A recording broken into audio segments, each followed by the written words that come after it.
নমস্কার। আজকে আমার লেখা কবিতার নাম তুমি থেকে যেও।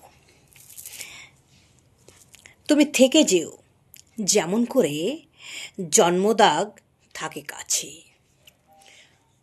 আমিও থেকে যাব শান্ত নদীর হাতে হাত রেখে চাঁদের আলোর মতো।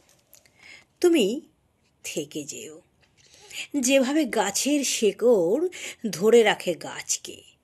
আমিও তোমার সাথী হব, দুঃখের সময় শক্তি। তুমি থেকে যেও। ঘাসের বুকে থাকে শিশির বিন্দু, আমি শান্ত ছায়া হয়ে থেকে যাব 12 মাস। তুমি শুধু থেকে যেও, শেষ অবধি রেখে দেব ভালোবেসে আবদারে। ঠিক এইভাবে তুমি থেকে যেও।